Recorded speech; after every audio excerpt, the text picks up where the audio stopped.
I wasn't planning to touch the old well that morning, not after all the years we'd sealed it, ignored it, pretended it wasn't there.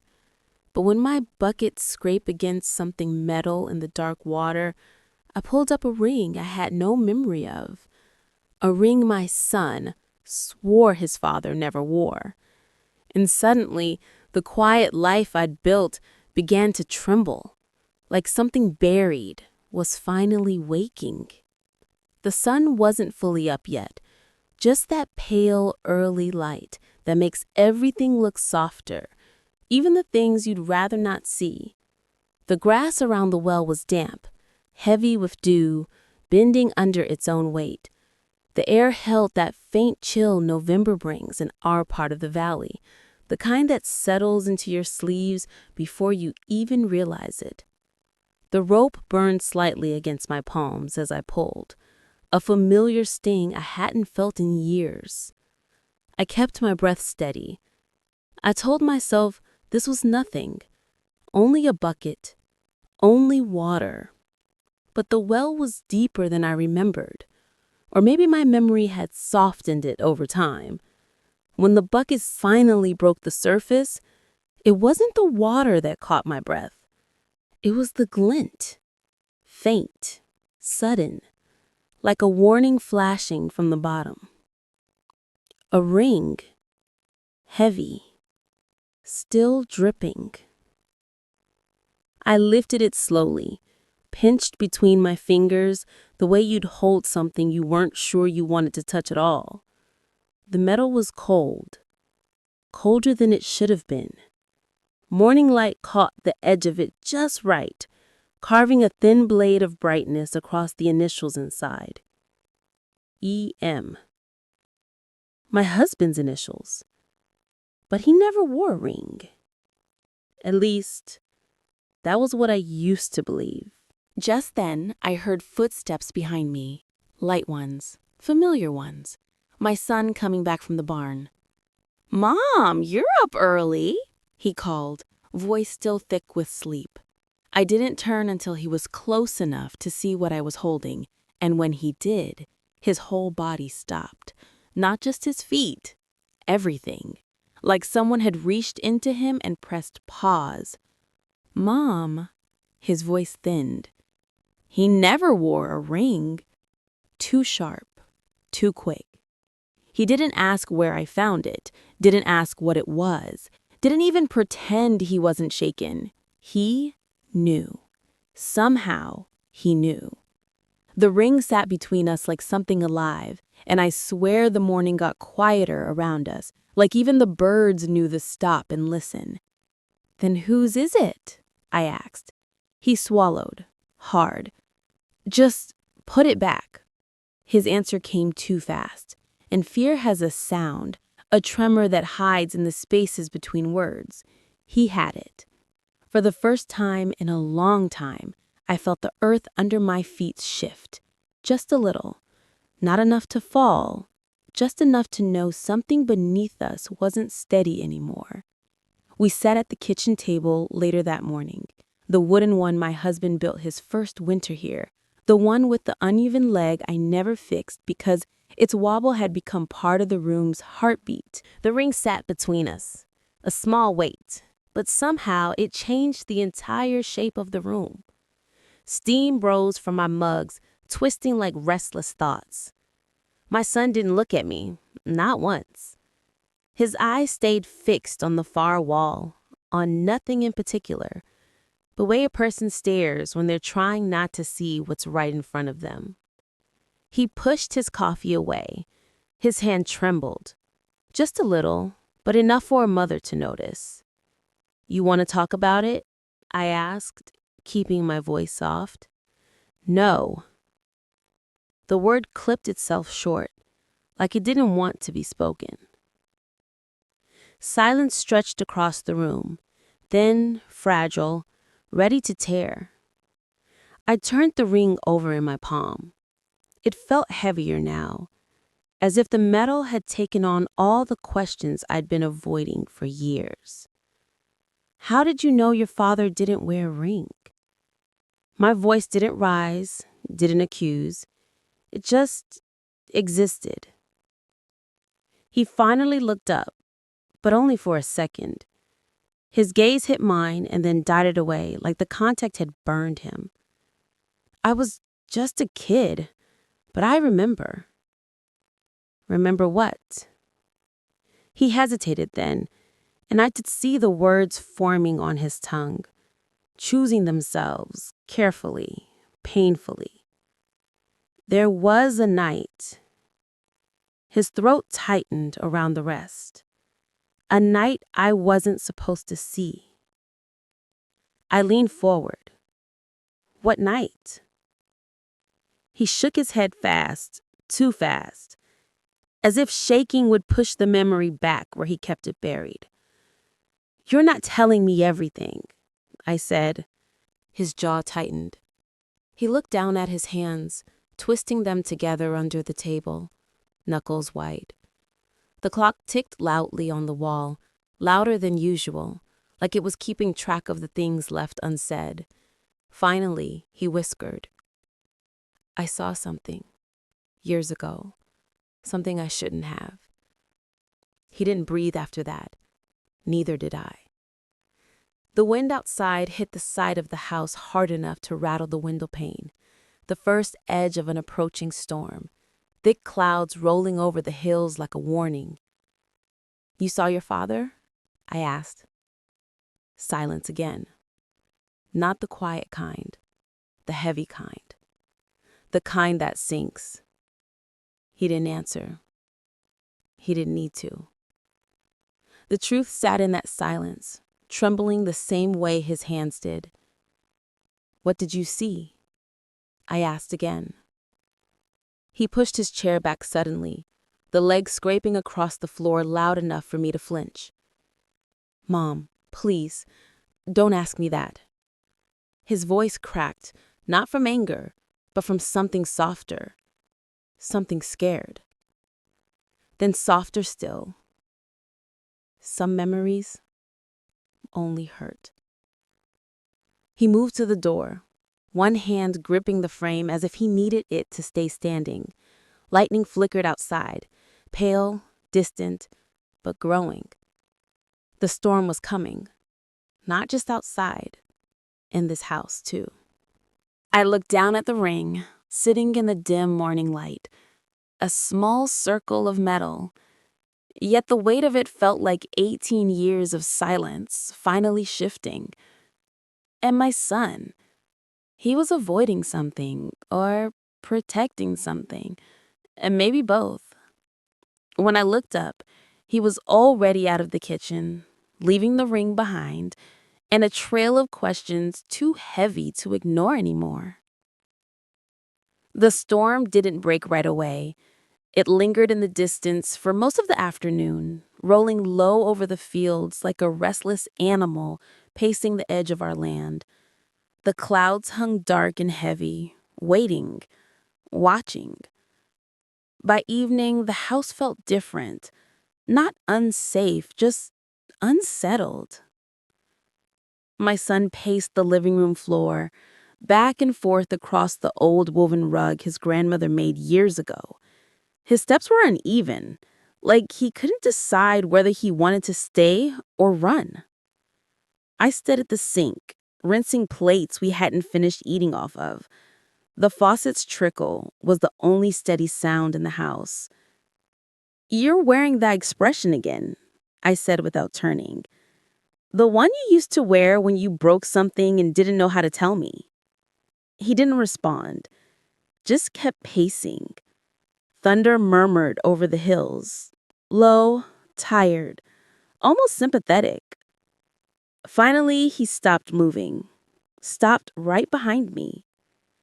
Mom, just leave the ring alone. I turned to face him. It's not just a ring, sweetheart. It is, he insisted, a little too fast. A piece of old metal from a place that shouldn't have been opened. His eyes flicked toward the window, toward the well's direction. Even from inside, he seemed to sense it. Why are you so afraid of it? I asked. He swallowed. His Adam's apple bobbed like the question pushed something down his throat. He wasn't ready to speak. I'm not afraid, he said. But the words shook. He took a step forward, voice tightening. You're looking for things that don't matter anymore. I didn't speak.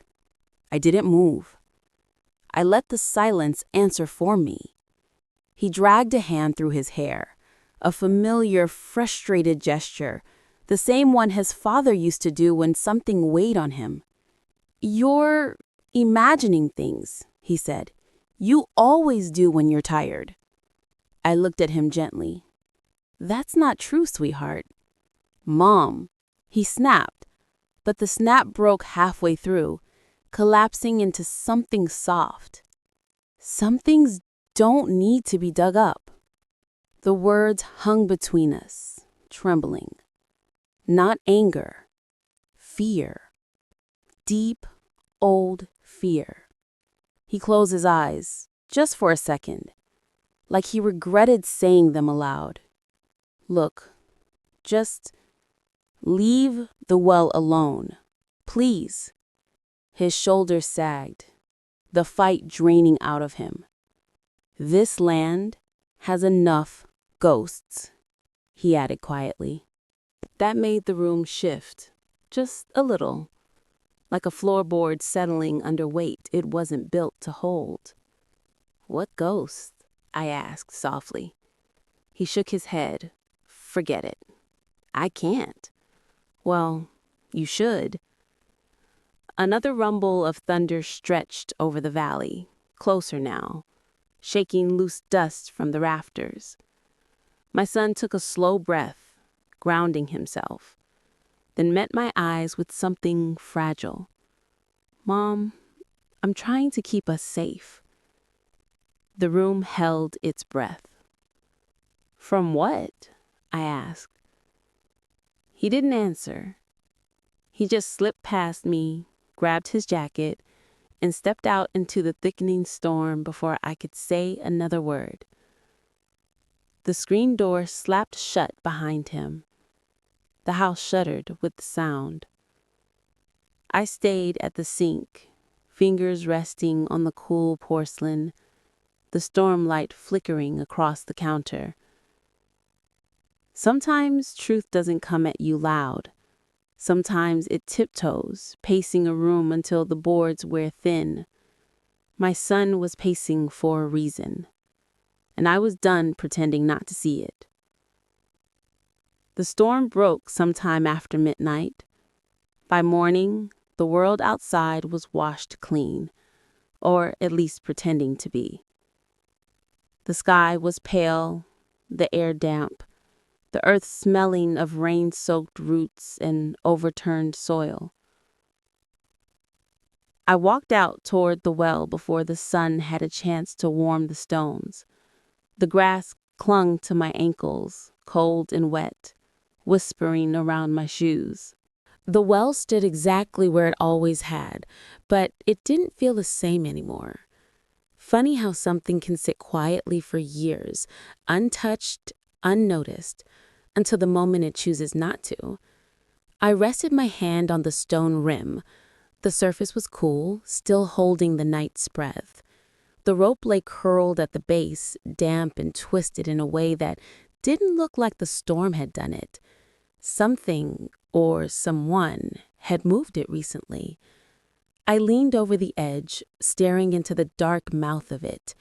A faint echo of dripping water rose up, soft and distant, a sound I used to know well from when we first lived here. My mind slipped backward without meaning to. Years ago, before the boy could walk, before the silence in our house grew roots, I remembered my husband's hand covering mine, large, warm, certain. If I'm ever gone, he whispered, don't go near this well. I remembered laughing lightly then, thinking he was being poetic in the way young husbands sometimes tried to be. I thought he meant it literally. a warning for safety. Now, standing here all these years later, the words felt different. Not a safety warning, a secret one. I pulled the rope slowly through my hands, checking for knots, frays, anything unusual. Halfway down, it snagged. Not on stone, on something sharper. A nail, driven sideways, just under the stone lip, half hidden. Not old, not rusted, new. I steadied myself, breath catching. Someone had been here, recently. Someone who knew exactly where to place a nail so it would catch a rope or a bucket. My skin tightened at the thought. Footsteps crunched behind me, soft but familiar. My son stood a few yards away, arms crossed, shoulders tight. His hair was still damp from sleep, his expression unreadable, or maybe just carefully blank. "What are you doing?" he asked, though he already knew. "Checking something," I said, without looking up. His jaw worked. A muscle twitched near his temple. "You shouldn't be here," he said quietly. "Why not?" He hesitated, just long enough to tell me the answer scared him. "This place," he started, then stopped. "It isn't what you think." I turned to face him fully. "What is it then?" He looked down, kicked at the wet dirt with his shoe. And then, just before he walked away, he whispered something so soft I almost missed it. He told me to keep you away from it. The words slipped out like a confession. I steadied my breath. "Who?" I asked. But he was already walking back toward the house, shoulders hunched, hands in his pockets. He didn't answer. He didn't have to. Because inside me, a memory I never wanted to revisit rose up, slow and heavy. My husband's voice, his shaking hands, the night he disappeared. If I'm ever gone, I pressed my palm against the cold stone. "Don't go near this well." I thought I understood that warning once. I was wrong. The rain had softened the ground around the well, leaving the earth dark and sponge-like, the way it gets when it hasn't decided whether to hold on to the water or release it. I walked carefully, the mud gripping the soles of my boots, pulling just slightly with each step. The storm had wiped the land clean, but not clean enough. I saw them the moment I rounded the well. Footprints, a thin trail pressed into the softened earth, disappearing behind the stones and then bending toward the tree line. Larger than mine, too deep to belong to a kid, too fresh to belong to anyone who'd been here before the rain. Someone had been here in the night. Someone who wasn't me and wasn't my son. I crouched to examine the prints. The edges were crisp, the kind rain hadn't had time to erode. They pointed away from the well, not toward it, as if someone had finished something here and then slipped back into the dark. A shiver crawled along my spine, not from cold, but from recognition. This wasn't an accident.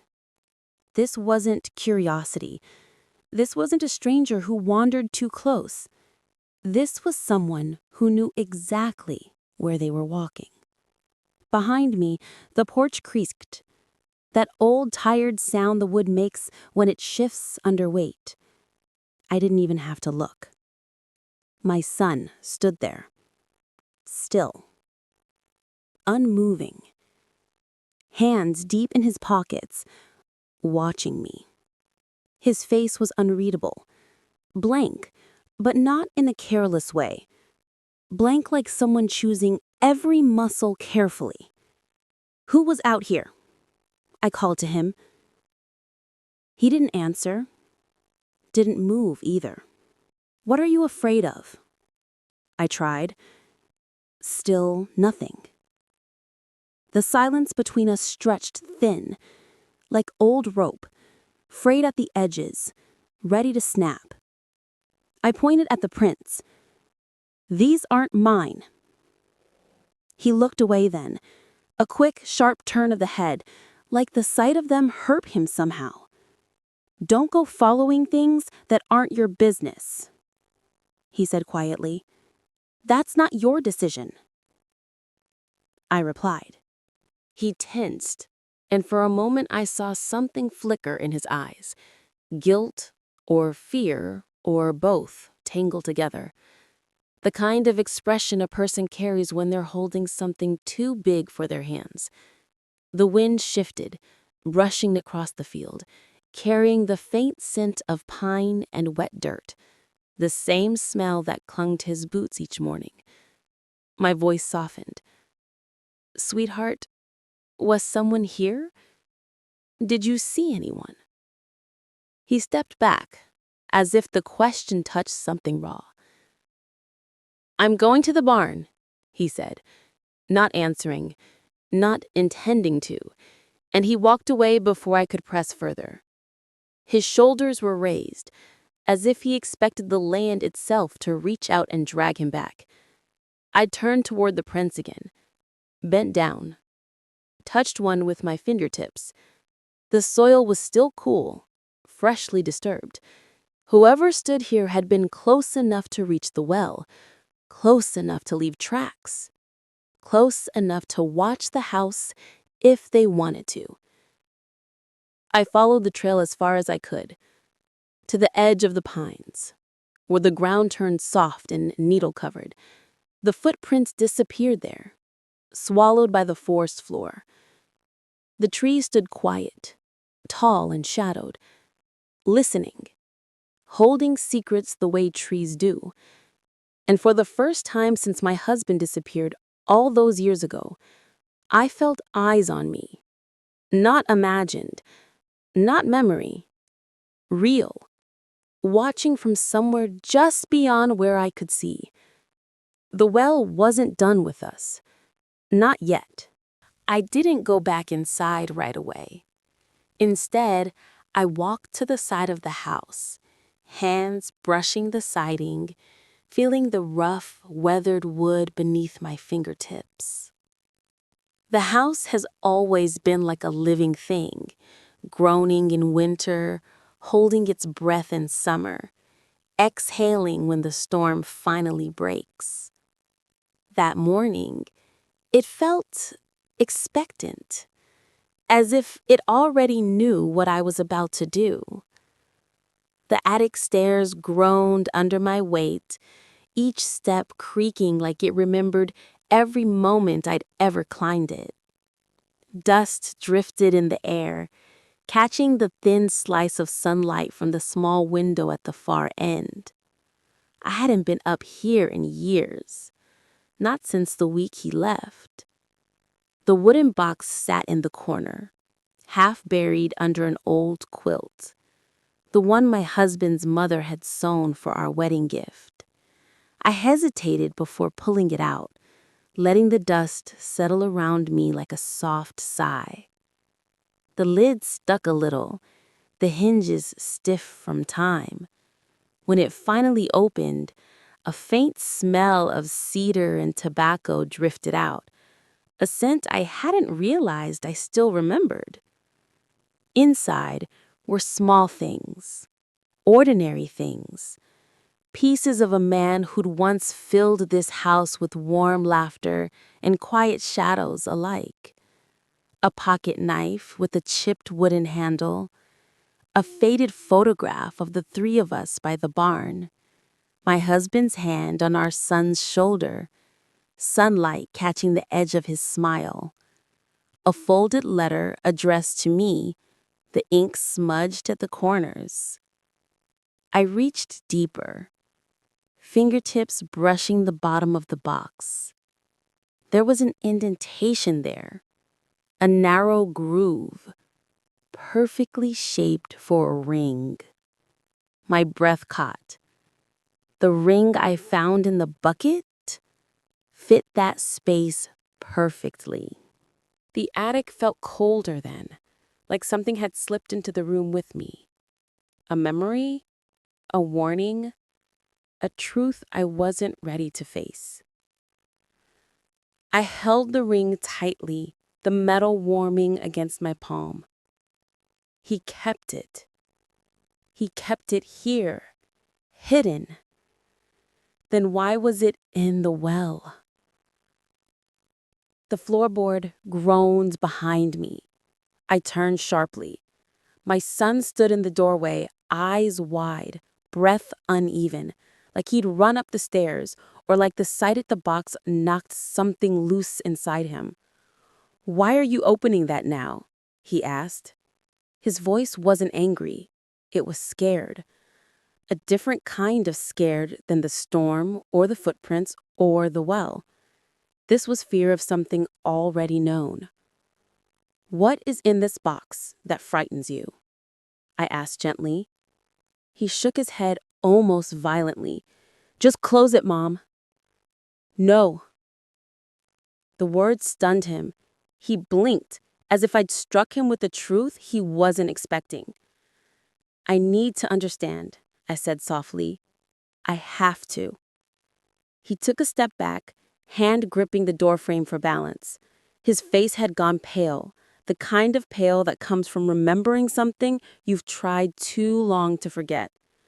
"That box," his voice cracked. "It wasn't meant to be opened." I listed the letter between us. "This was written for me." His breath hitched. "Some things hurt more when you know them." "That's a risk I'm willing to take." He stared at the floor, jaw tight, eyes shining with something he refused to let fall. "Dad didn't want you to read it," he whispered. "Dad isn't here to tell me that," I said. Silence. Heavy. Sharp. The kind you could cut yourself on. Finally, he said something I didn't expect. Something that wrapped the attic in a soft, trembling hush. "He wanted to protect you." It wasn't a lie. I could hear it in the way his voice shook. But protect me from what? Or from whom? Before I could ask, he turned and walked down the stairs, leaving the attic colder than before. I looked back at the box, at the empty groove, at the letter resting in my hand. My husband had left pieces, fragments, warnings, and every single one of them was leading back to the same place, the well. The place he told me never to touch, the place I had finally dared to reach for. I unfolded the letter slowly, fingers trembling. Whatever was inside, I knew it would change everything. The morning fog clung low across the fields, brushing against the tops of the winter-dry grass like a tired hand trying to remember something it once knew. I stepped outside with my coat half buttoned, still hearing the echo of last night's argument in my skull. The stranger's warning, Mother's unfinished letters, the ring pulled from the bottom of a rusted bucket. Every detail felt like it belonged to someone else's life, but I was the one standing inside it. I didn't even notice him at first, not until the wind shifted. A dark figure stood at the far end of our property, right where the fence bowed inward from years of storms. He wasn't moving, just watching, arms at his sides, shoulders slumped like he'd been standing there longer than the sun had been up. For a moment, I thought it was the same man who arrived at dawn days ago, the one who spoke my mother's name with the kind of reverence I still didn't understand. My pulse kicked, hard and uneasy. But as I walked closer, I realized this man was younger, late 30s maybe, tall with the worn canvas jacket and boots, caked in a kind of reddish dirt I'd never seen in this region. He didn't flinch when I approached, didn't even pretend to be caught off guard. He was waiting for me. The air around him felt heavy, like stepping into a room where someone had just confessed something. "Can I help you?" I called, keeping my voice steady even though my palms were damp. His head turned slowly, eyes dark and tired. "You live in that house," he said, not as a question, but a quiet confirmation. "I do." He scratched the back of his neck, as if searching for the right words. "I wasn't sure if I should come, but I guess I'm out of time." The wind pushed through the field, and I smelled rain coming. I felt my stomach tighten. Out of time for what? His eyes drifted toward the house, toward the old well beside it, still covered with the plywood I had placed there. "I knew your mother," he said. Those 4 words hit me so sharply that for a second, the ground felt unsteady. I stepped closer, heart thudding. "How? Who are you?" He hesitated, then reached into his pocket and pulled out something wrapped in cloth.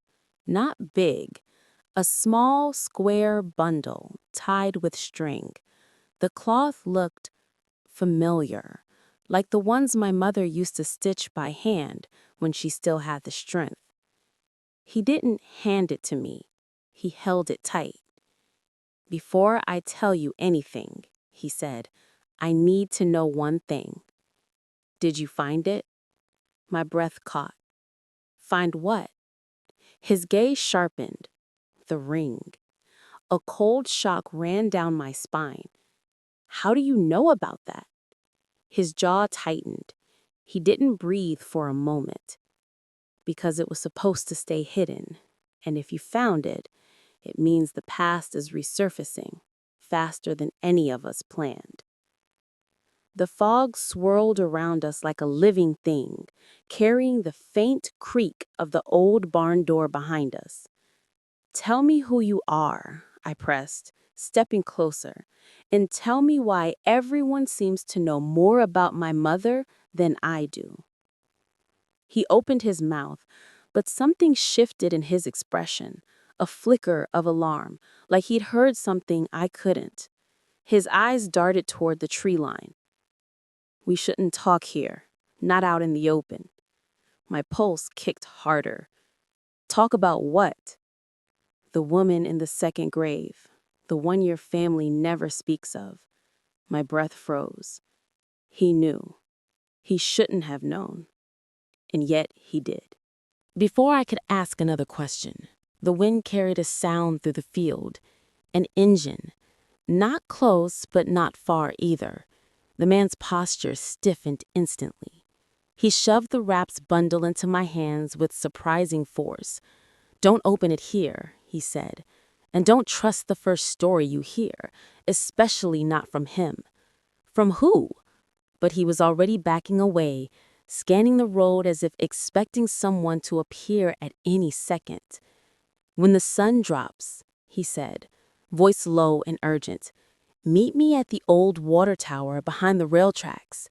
If you want to know the truth about your mother and the truth about her sister." My chest tightened. "I don't even know who you are." He paused, finally, his expression softening with something that almost looked like grief. "I'm the last person your mother ever tried to protect."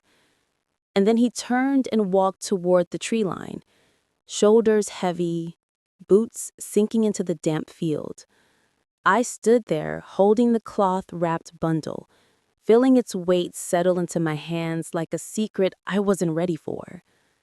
The engine sound grew louder. A truck. Someone was coming down the old dirt road, fast. I didn't know who. I didn't know why. But the man's reaction told me one thing for sure. Whatever story my family had buried was no longer staying buried. And when I finally looked down at the bundle in my hands, a shiver worked its way through my spine. The cloth wasn't just familiar. It was stitched with my mother's initials. I started noticing small things first.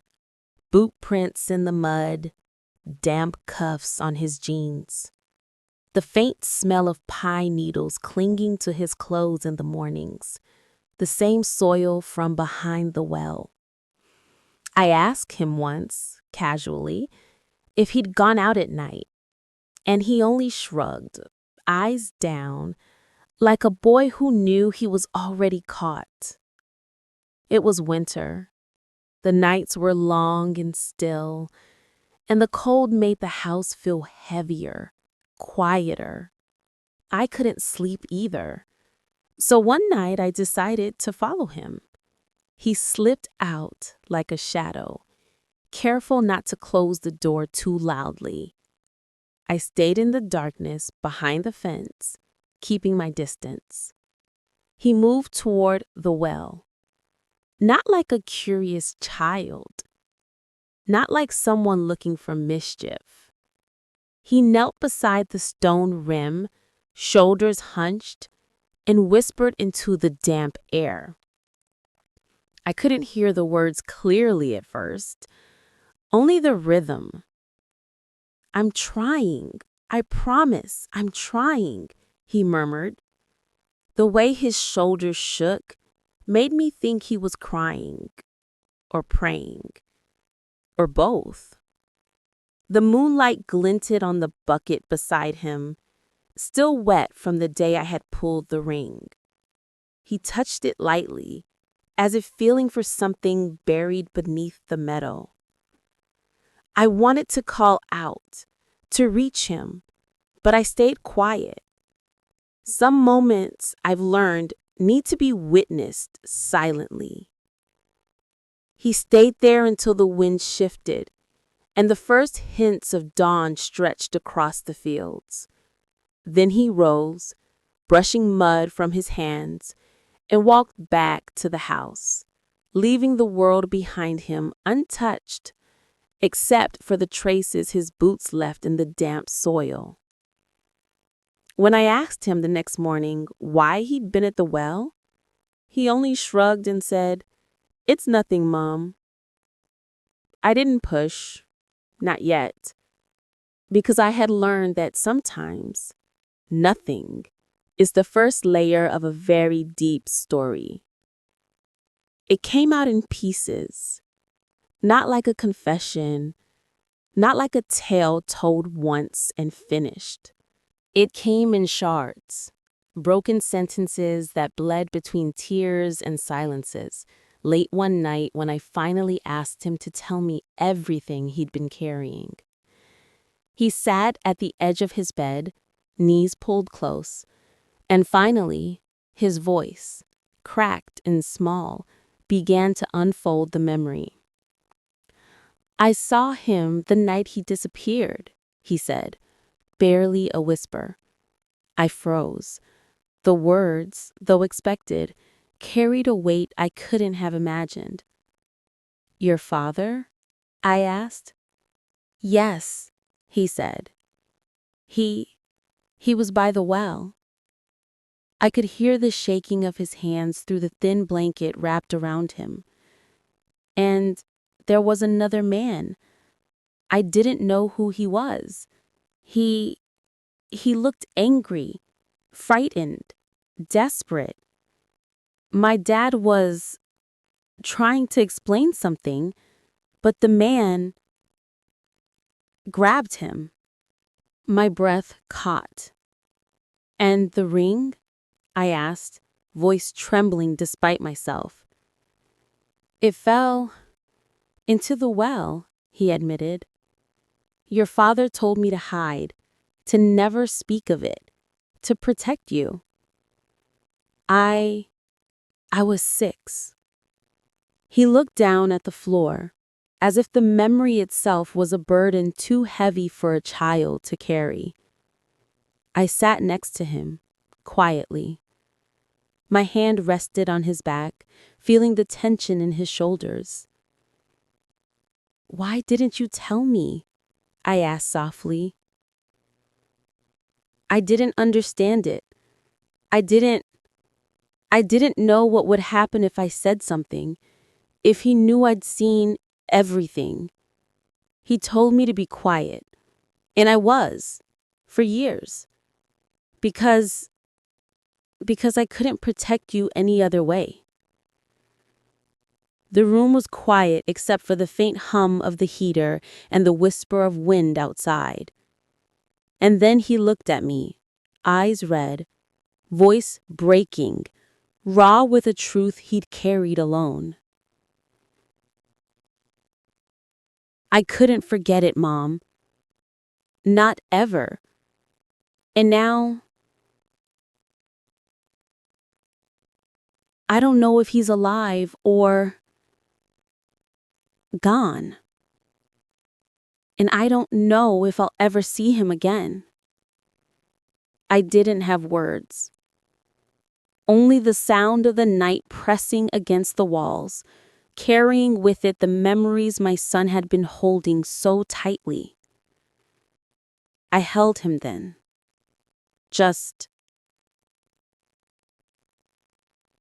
because for the first time, the past wasn't just mine. It was ours, tangled together in ways we had spent years avoiding. The well, the ring, the footprints, the hidden truths, they weren't symbols of absence anymore. They were pieces of a story we hadn't been ready to face. Until now. And even as I held him, I knew the world outside our walls was shifting. Something was coming, something that would demand answers we didn't yet have. It was a late afternoon when I saw the truck first, kicking up dust along the old dirt road at the edge of our property. The engine had a rhythm I didn't recognize, uneven, deliberate, like someone measuring each second before arrival. I was standing by the kitchen window, a cup of tea forgotten in my hand, when he stepped out. The man, older now, hair streaked with gray. His silhouette matched the one my son had described, the stranger by the well all those years ago. He carried a folded piece of paper in one hand. The other hung loosely, fingers brushing the seams of his coat. His eyes never settled, not on me, not on the house, not even on the well, but every time they flicked in that direction, I felt my skin crawl. He walked slowly, methodically, toward the yard. I could see the tension in his shoulders, the careful way he measured each step. It was as if the earth itself was holding its breath. I opened the door before he knocked. "I'm here," I said. "I suppose you were expecting me." He glanced at the well again, then back at me. "I'm here to finish what was left undone," he said. His voice carried a quiet weight, not anger, but inevitability. I didn't move, didn't step back. My son appeared behind me, silent, watching the stranger with the same mix of fear and recognition that had haunted him since childhood. The stranger unfolded the paper. "This was meant for your father, or rather, for both of you. It explains what went wrong and why he disappeared." He paused. "The debt your father ran from, it followed him here. It followed him into the night, into the well. But he didn't abandon you, not by choice. He left to protect you from what would have come if he stayed." The words hung between us, heavy, slow. My son took a hesitant step forward. "Who are you?" "I was once his closest friend," the man said. "Now, I'm the only one left to settle the past he could not." There was a pause, long enough for the wind to carry the distant sound of trees swaying, the rustle of dead leaves across the field. "I need you to understand," he continued, eyes flicking back to the well again. "Your father agreed to meet me that night to make amends. Something went wrong before either of us could fix it. He disappeared before he had a chance to come home. The ring, it proves he intended to return. He did not walk away by choice." I held the ring in my hand, heavy, cold, important. Everything shifted in that moment. The years of absence, the silence, the fear, the whispers in the night. All of it condensed into the metal I held tightly. My son's hands shook slightly. And the well? It remembers, the stranger said. Every step, every word, every secret. It is the witness to the night your father disappeared, the night the debt caught up to him. And now it has brought us here. The air was thick with the smell of damp earth and rain from earlier. It settled into our lungs, our muscles, our nerves. The stranger handed me the paper. I unfolded it carefully. Lines of handwriting, familiar and precise, told a story that had waited decades for me to see. My husband had not simply vanished. He had been trapped in a web of obligations from a past life he never told me about. Debts, promises, unfinished business that had demanded a reckoning. The stranger had been left to bear the consequences, and in his own way, to protect us from the fallout. I read. And slowly, the weight of the years, the silence, the fear, began to transform. The well. I returned to it at dawn, the ring still heavy in my pocket, the folded paper clutched in my hand. The first light brushed the fields, golden and quiet. The wind was soft, almost reverent. I traced the stone rim with my fingers, damp from morning dew, smooth, cold, familiar. Everything that had happened, the ring, the footprints, the midnight walks, the stranger, culminated here. All the secrets, the fear, the grief, the absence. All of it pulled into this circle of stone and water. I dropped the paper beside the bucket. My son stood behind me, silent, his shoulders no longer tense. His eyes were tired but steady. The stranger had gone, leaving only the truth and the weight of memory. I lifted the ring again. The metal felt different in my hand now, warmer somehow, less a token of fear, more a bridge to understanding. I whispered my husband's name. The wind caught it and carried it across the fields. He had intended to return. He had never walked away. He had left to protect us, just as my son had tried to protect me for years. The air around the well seemed to exhale, quiet, still, waiting. I held the ring tightly, feeling its weight shift, from fear to quiet understanding. My son came forward gently. "Mom," he said, voice soft. "What now?" I didn't answer immediately.